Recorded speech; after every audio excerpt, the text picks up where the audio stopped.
Can you forgive Starmer's U-turns? 0207-862-2222. Over the weekend, the Prime Minister did a series of interviews reflecting on his first year in power. Got the Observer here with the headline, Regrets, I have a few, in a slightly French accent. And the Sunday Times, this is interesting actually, saying that he got a bit distracted by other stuff, and that's why he made his welfare mistake. And among the things he said he was distracted by was the firebombing of a car he used to own. On the benefits revolt, he insisted any fault is his own and admitted his attention had been also on the Middle East and NATO, which is not surprising. So what do we make of it? Let's just go to the wall here and have a look at Keir Starmer in his little red number here, the red racing car of Labour, and the track that they've been on in the last year. Because Labour in power has been like this racetrack, full of bends and swerves and U-turns. And if you're a politician, that is not a pretty sight. And of course, he is a politician. He's there right behind the driver's wheel, Keir Starmer, thinking, oh my goodness, have I really been doing that in the last 12 months? Let's look at them individually. There are so many. I've just got a few here. Winter fuel was a massive one. What is a woman was a U-turn. Grooming gang inquiry they did after saying they wouldn't. National insurance they said they wouldn't raise, and then they did on employers. International aid was a U-turn as well. But the really big one, arguably, is the one that happened just in the last few days. So here it is, bigger than any of the others. It's the U-turn on benefits, because we were told that was the right policy, and that's why it had to happen. And now we're told it's not the right policy, or it can't happen, or whatever. So if you're Keir Starmer in this situation, it's like it's just been raining. It's like you're just getting drowned or drenched in the downpour here. As a politician, you do not want to be in this situation where the sky's opening and the lightning flashes, and here you are in your raincoat feeling pretty miserable. And AI, by the way. I'm just trying to think, is there anything we could say to offset the devastating headlines that Keir Starmer's been getting? Let's try this. Here's the Labour car doing all those U-turns we referred to, left, right, and sideways. And the driver of it is behind the wheel. Now, how do we see the driver, Keir Starmer? Because you could say, this guy's unable to control his vehicle. But the other option is to say, this guy has amazing skills and fantastic reflexes. But behind the wheel here, look at him, there he is. He's able to react all the time to what's going on and to keep his car on the road. And I can see you're not convinced by that, Claudia. No, I think he looks like he's completely out of control. Out of control. Yeah, I think he's struggling to control his backbenchers and having to backpedal. Yeah, Henry, I'm trying to make a case for this is not easy to do all these U-turns without crashing. That's right. I mean, he's clearly learning on the job. And I looked at one key line from the interview. He said, yeah, I've made these mistakes. He said, one thing about me, he said, I learn. And we will have to wait to see evidence that he's learning. Learning to delegate, learning to lead, learning to tell us and give us a much more stronger, more compelling story. Explain what he wants to do with the country and how he's going to get there. At the moment, it's all over the place. But he can't. One area where he has been successful is on the international stage. You know, the dealings with Trump, with the European Union, with India. These are all wins. And even... That's true. He has... Yeah. You're right. This is the NATO summit.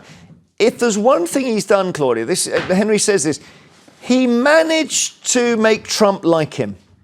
And Macron didn't manage that. He did. It's an unlikely friendship, I think, between Starmer and Trump. But he's done quite well. He's picking up his papers, being very good boy.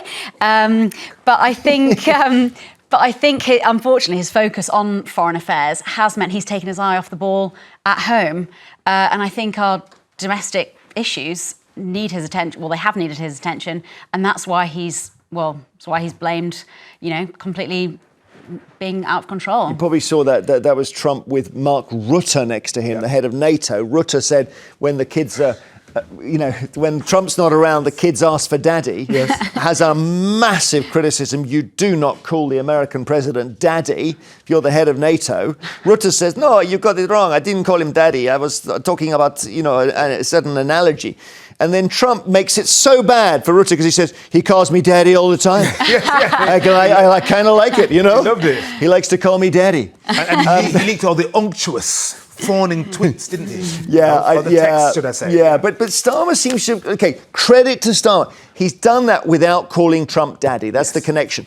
I want to show you a clip, though. This is something Starmer says he regrets. This is the Island of Strangers comment. Nations depend on rules, fair rules. Now, in a diverse nation like ours, and I celebrate that, these rules become even more important. Without them, we risk becoming an island of strangers, not a nation that walks forward together. I don't know, Claudia, that's pretty devastating if that speech, which he must have checked, written, read out loud. Yeah, he says that he didn't know that it echoed Enoch Powell. I don't know how he could not know. Yeah. I think he knew exactly what he was doing. He wants to appeal to reform voters, and so he was trying to take a hard line on that. You think he just does whatever he feels like on a Monday morning? Is that what's going on here?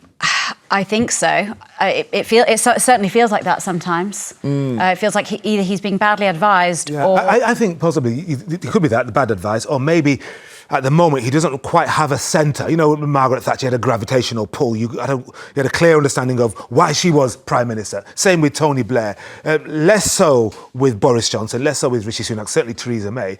And I think it's getting harder and harder. You know, what Tony Blair once called, you remember this, the feral beast of the 24-hour news media. And that, he said that 20 odd years ago. It's far worse now. It is really, really difficult to bring people on side, you know, your own backbenchers, and also carry the country with you. Because we've all got opinions, we've all got social media, and we're all angry. Yeah, we're all angry. William in West Midlands, hello. Hello? You all right, William? Yeah? Great. What do you want to talk about today?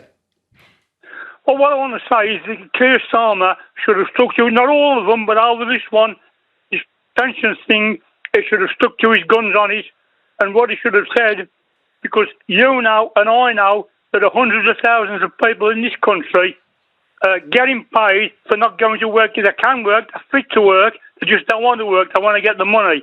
And the people who have to pay for it are the workers, the ones that get up in the morning, 6 o'clock in the morning, go out to work, earn their money, and have to pay this Social Security. What he should have said to these Labour MPs, he should have called first at the Commons, and then he should have said to them, right, we're going to have a vote. If you vote me down, I will call an election, and you'll all be out of a job. Well, then they may have changed their minds. Do you know, it's interesting you say that. I think if he'd done that, that would have been an extraordinary sharpener. It would absolutely. I think it might have gone down very well for him, actually. Claudia, do you think? If he said, look, vote me down if you want, you'll have an election next day. Yeah, I mean, isn't that the kind of strong leadership that we need? I mean, the thing is, if there was an election, he might well lose. I think he absolutely would lose. Turkey Christmas, yeah. I think, without a doubt, he would lose. His popularity is dropped to minus 46 points. I think it's the lowest of any prime minister at this point in their tenure. But it dropped in the first week. I don't understand. It was like he'd fallen in the water and the shark just ate him straight away. Yeah, and the problem for him as well is how he comes across. He doesn't have the charisma of a Johnson or a Farage. And if you have charisma, as we've seen with Trump, people will accept almost anything for a while. Anything that you say. Okay. Yeah, I think he seems like a nice guy. He's just a bit wet. And that's not what we need. William, do you think he's wet? Hey, William? Yeah. Do you think he's wet? Do I think he's what? Wet. Pathetic. No, he's right on some of the things he's turned on. I think he's doing a very good job. I know all the papers, the right-wing papers, keep talking him down. So do the BBC reporters as well, keep talking him down. But he's doing a bloody good job. But the thing is, on this one, he should have stuck to his guns and said, look, these are what we need. These are the reforms we need. We're paying money out to people that don't need the money, and it's got to stop. Interesting. Thank you so much. Interesting take on it. Yeah. Valerie is in Surrey. Hello, Valerie. Hello. Hi, how are you? Fine, thank you. Good. What would you like to say? I just feel that he's not capable of doing the job. He's the Prime Minister of the United Kingdom. To treat it as though he's learning on the job. He's not an apprentice. He's the Prime Minister. If he's not capable, which he's showing he's not, he shouldn't be doing it. Find somebody else who might be capable. Well, Angela Rayner, how about that? Angela Rayner seems to be in the gate. Valerie? Hello? Hello. I don't know. I'm not a politician. I'm only an ordinary person. Well, All I know is that he's proving to be very inept.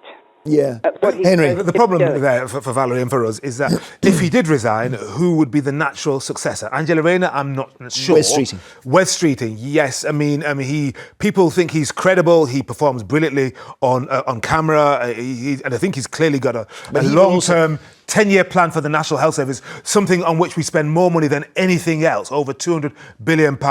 And much of the nation's fortunes and the prospect for growth in this country hangs on getting the NHS right. I just wonder whether actually we've got a national sport now, which is that we make people Prime Minister and we just cut them to ribbons. Yeah. And it will happen to Wes Streeting or Yep. Angela or whoever, and it's the game now. Yeah, I think so. And it may be a very negative thing. We may need to look at ourselves. Maybe we're becoming ungovernable. Well, we may be ungovernable. I don't know. But I'd I mean, say, also, God help us if Angela Rayner becomes our next PM. why do you say that? I mean, she's just, it should be a nightmare. If anyone give us Wes. Angela, Okay. She's just, I don't know. Is that because of how she comes across and how she speaks? It's- What is that? it's- Is that class snobbery? What is that? Yeah, potentially. No, it's how she comes across. I just can't imagine her on a world stage. The way she speaks, the things she says. I can't. Too left wing? Yeah, too left wing and not statesperson enough. Okay. I can't imagine her on the state with other state heads. Martin in Sheffield, good morning. Good morning, Jeremy. What do you think? Do you think Starmer's done one U-turn too many? No, I don't think he has. I believe that the word U-turns and disbelief of his premiership is just again a way of attacking a Prime Minister that's only been here for a year. We're undoing 15 years of Toryism, and now, because I think he's actually listening to his MPs. Okay. He comes up with a policy, Yeah. and yes, they like it or don't like it. And I think he's actually been very positive as a person, as a human being, and saying, okay, I've listened to you, I'm not going to get the votes. I like, but it's a bit like that cartoon about Bill Clinton where he says, what do the focus groups say I believe? Because once you start listening too much, Martin, there's no leadership, is there? You're just simply putting a sail up and getting blown around. But what happens if you don't listen? Yeah. If Well, you're you accused of not get listening to Mrs. anybody? Thatcher. You know, I guess in the end, well, Henry and I were just doing our impression. Go on, do your impression of Mrs. Thatcher. You turn if you want to. The ladies not for turning. How was that? That is brilliant. Thank you. And that's it. And that's where we get U-turn from, is it? From that speech in 1980 or 81. Thanks, Martin. Later is the papers and everything else. Find out why hanging photos on the wall is a sign that we're common.